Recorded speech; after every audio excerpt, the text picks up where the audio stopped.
Olá, meus queridos, sejam bem-vindos ao canal de História, a História Linda, com o professor Marquinho, aqui na nossa sessão Café com o professor Marquinho, beleza, galerinha? Vamos lá, agora, assunto bem legal da nossa aulinha de hoje, as diferenças entre o absolutismo e o iluminismo. Basicamente, as diferenças entre os estados absolutistas na Europa e os estados pautados pelo chamado liberalismo econômico e liberalismo político, certo? Tá? A diferença entre eles. Vou fazer uma brincadeira, na verdade, que eu acho que é bem legal, comparando características desses dois modelos de Estado, né? O Estado liberal, capitalista moderno, que é o do iluminismo, e o Estado absolutista. Beleza, galera? Tranquilinho? Primeiro, em relação à legitimação do poder, né, para o exercício do poder político. No caso dos estados absolutistas, o rei, a base que legitimava o poder do rei era exatamente a vontade divina. Tá? Existe o princípio de que o monarca era um escolhido, né, um enviado, um ministro de Deus aqui na terra, e que questionar a vontade do rei era basicamente a mesma coisa de que questionar a vontade de Deus. Então você quase que não há uma separação entre poder político e religião nesse momento. Há um acordo, inclusive, entre a própria religião, a própria igreja e o monarca, né? Então você tem essa justificativa e, consequentemente, os súditos, né, que vêm de sujeição, ou aqueles que se submetem, eles acabavam tendo que conceder, né, todo o poder ao monarca, todo o poder ao rei, né? Certo? A gente lembra nesse caso até do próprio Leviatã do Hobbes, né? A ideia de que o rei era necessário, por mais maldoso, cruel que um rei fosse, ele era necessário, porque se não fosse a presença do Estado, do rei, né, das leis, a humanidade se destruiria e tal, né? O conceito lá do Hobbes vai nesse sentido, certo? Então a população, o povo concede o poder ao rei exatamente para garantir a estabilidade social, política e econômica do Estado, né, do país, certo? No liberalismo político, lá no iluminismo, a legitimidade do poder do governante está no consentimento da população e não na concessão, é no consentimento. Então o povo consente aquele governo, aquele governante, o poder daquele governante. O povo, de que maneira? Através do voto, né? Então, através de voto, através das eleições, aí acaba levando a própria democracia liberal, o povo, tá, concede, né? O povo ele consente, na verdade, o poder para um determinado governante. E esse governante, obviamente, ele deve garantir a chamada vontade geral do povo. Lembra do Rousseau? A vontade geral do povo. E caso o governante esteja atuando de maneira autoritária, não esteja cumprindo essa premissa, cabe ao povo a possibilidade de destituí-lo, tá? Ou através de uma ação armada, né? Como alguns pensaram lá no início, ou de repente, ou como o caso do Locke, né, pensa, ou mesmo através das urnas, usar o voto para, por exemplo, garantir a chamada alternância no poder. Então, se um governante ou um grupo político não está realizando o que se espera, através das urnas, a população pode colocar um outro grupo no poder. Tá? Belezinha? Tranquilinho? Outra questão é em relação à liberdade religiosa, né? No absolutismo, com raras exceções, como por exemplo na França, enquanto vigorou lá o Edito de Nantes, ali do final do 16 até o final do 17, ou a Inglaterra, que tem uma tradição de garantir liberdade religiosa, de um modo geral, nos estados absolutistas, não há liberdade religiosa alguma, né? A população é obrigada, inclusive, a seguir a própria religião do rei. Então você tem cada estado absolutista tinha a sua religião oficial, que era a religião do rei, e a população tinha que seguir, não tinha papo. Se você não seguisse, você poderia ter certos problemas, né? Certos não, muitos problemas. Quando falamos, então, absolutismo, quando vamos para o chamado liberalismo político, para os estados liberais, pautados no iluminismo, isso muda completamente. Você tem a defesa da chamada liberdade religiosa, é garantia da liberdade religiosa. Né? Essa é uma das principais defesas de outro grande pensador iluminista, né? O Voltaire. Né? O Voltaire defende bastante a liberdade religiosa, inclusive tinha uma postura até bastante anticlerical.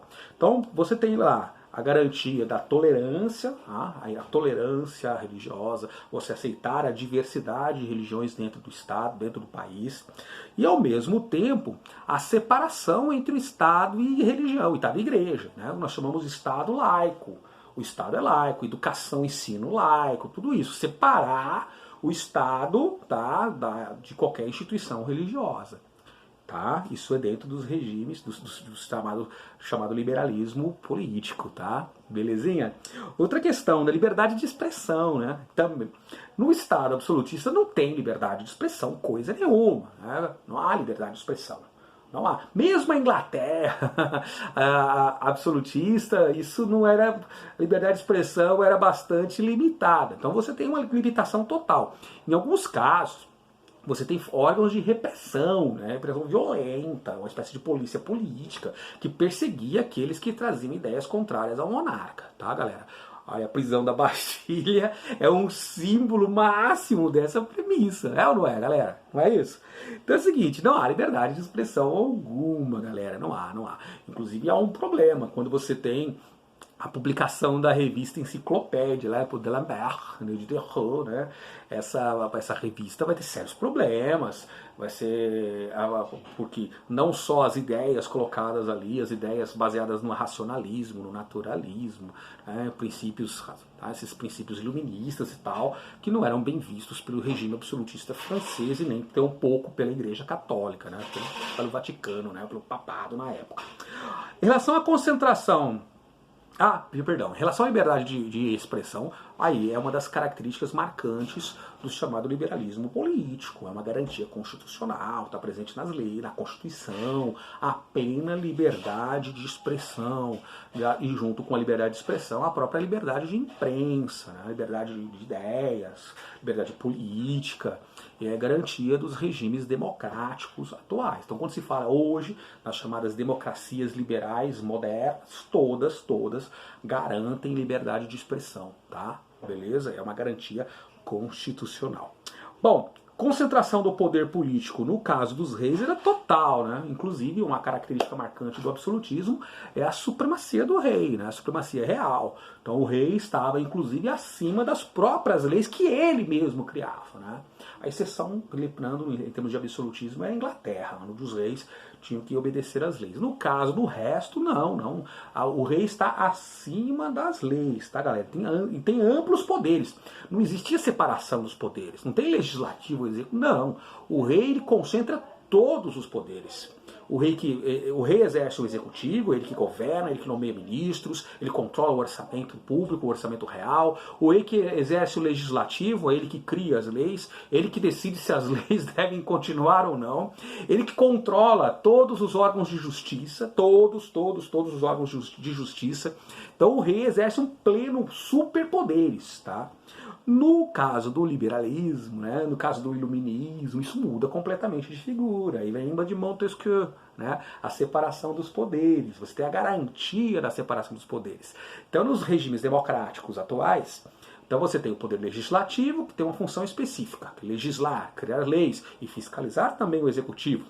O executivo responsável por governar de fato. Então, o chefe do poder executivo, o presidente ou o primeiro-ministro, que seja, ele que governa de fato, ele que nomeia os ministros e tal. E tem o poder judiciário, exercido lá pelos juízes, jurados, pelos órgãos de justiça, desembargadores e tal, que tem a função de garantir o cumprimento das leis, tá? E também, de certa forma, fiscalizar esse cumprimento das leis por parte dos outros órgãos, dos outros poderes, tá bom? É assim que funciona hoje nas democracias modernas, pautadas pelos ideais iluministas. Ok, galera? Em relação à igualdade legal, não existia igualdade nenhuma, até porque nos estados absolutistas vigorava chamamos de Estado estamental, né, ou sociedade estamental. Você, na verdade, você seria julgado muito mais pelo seu nascimento, tá? Pela condição de nascimento. Então você tem a separação em camadas sociais, a mobilidade pequena. O terceiro estado, por exemplo, era bastante abrangente, constituído desde a burguesia, tá? Banqueiros, industriais, pequenos negociantes, homens de negócio e tal, até os camponeses. Era muito vasto, tá? E não havia igualdade jurídica nenhuma. Se você pegar, por exemplo, a França absolutista, na França absolutista, somente os nobres, a nobreza e o clero tinham acesso aos principais cargos de governo, aos cargos da estrutura do poder, estrutura do Estado absolutista. Além, é claro, de não pagarem impostos, né? A maioria dos impostos. Então existiam privilégios. Então estamos falando de um absolutismo, de uma sociedade que dava privilégios para uma minoria da população. Então não tem igualdade jurídica coisa nenhuma. Agora, quando nós partimos para os países onde vigora hoje as democracias liberais, baseadas no iluminismo, e é sempre importante destacar isso, a situação muda completamente, é garantida a igualdade jurídica, a igualdade de todos perante as leis. Igualdade jurídica. Não estamos falando ainda de igualdade econômica, isso é um outro assunto. É claro que a garantia de igualdade jurídica plena, né, onde todos, inclusive as mulheres, passam a ter os mesmos direitos, só vai ocorrer no final do XIX e início do século XX, tá, galera? Quando se fala igualdade jurídica, não é exatamente para todos, tá? Não era exatamente para todos no início, não, tá? Você pega a Inglaterra do início do século XIX, a França, todos as mulheres continuam de fora, tá? Assim como boa parte da população, porque vai vigorar, por exemplo, nesses países, o voto, era muito comum o voto censitário, que era o voto por renda, que impedia também a maioria dos pobres de votarem, de ter participação política. Então, assim, né, vamos com cuidado. Né? Mas atualmente, nas democracias atuais, baseadas nos ideais iluministas, sim, tá? É garantida a igualdade jurídica. Certinho? Tá legal? Belezinha? Em relação à economia, em relação à economia, no absolutismo, nós tínhamos o chamado mercantilismo, o capitalismo mercantil, onde o Estado exercia o total controle sobre a economia, através de uma política de monopólios. Tá? E, então você tem um controle, total intervenção do Estado na economia. A característica marcante do mercantilismo é exatamente esse, Estado intervindo o tempo todo na economia. Quando a gente vai para o iluminismo, os chamados estados capitalistas modernos, isso muda completamente de figura e nós temos o surgimento do liberalismo econômico, tá? Que começa lá com os fisiocratas no início do século XVIII, depois vai para os grandes pensadores, tá? Ingleses, notadamente, também no fim da segunda metade do XVIII, com destaque para Adam Smith, autor da obra célebre, né, A Riqueza das Nações. Adam Smith propõe o seguinte, olha, acaba definitivamente a história de Estado intervindo na economia. O Estado não tem que intervir coisa nenhuma. A economia, na verdade, ela pode ser gerida para a chamada lei da oferta e da procura. Então, por exemplo, se um determinado produto está muito caro nesse momento, o Estado não tem que intervir. Né? Se um produto está muito caro, então o que acontece? As pessoas naturalmente vão comprar menos esse produto, outros produtores, percebendo que esse produto está caro, vão produzir também. Aí você vai aumentar a oferta desse produto. E ao aumentar a oferta desse produto, o que acontece? Naturalmente, com mais desse produto no mercado, os preços vão cair. Tá? Beleza? Então os preços vão cair. Certo? O caso nós tivemos aqui no Brasil recentemente, em 2016, né? 2016, o caso do aumento drástico do preço do feijão, que houve uma quebra da safra, tá? Devido ao excesso de chuvas, falta, problemas. O feijão chegou a custar o quilo nos supermercados a R$20, 18, R$20. E o que acontece? Muita gente que produzia lá, sei lá, milho, produzia soja, cana, começou a produzir o feijão porque o preço no mercado estava bastante elevado.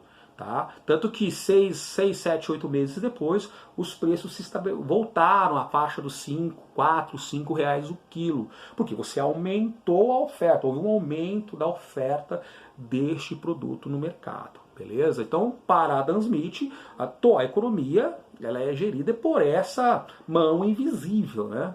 Que é a lei da oferta e da procura. Então o Estado não tem que intervir na economia em coisa nenhuma. E aí ele defende o livre comércio, né?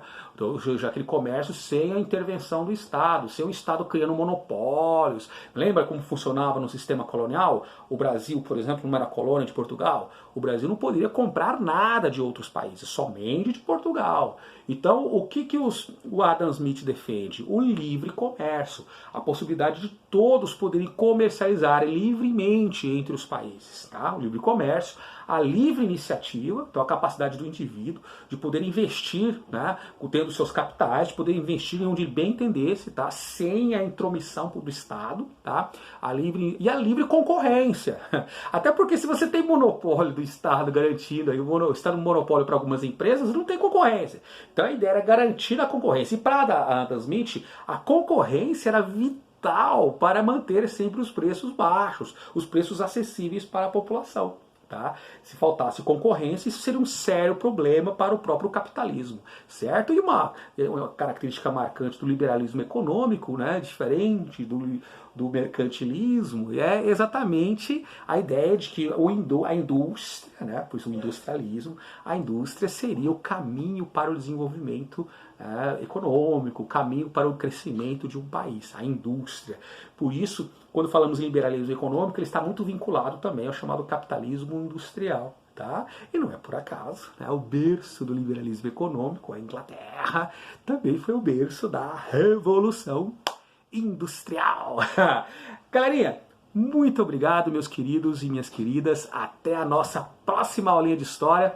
Um grande beijo para todos vocês.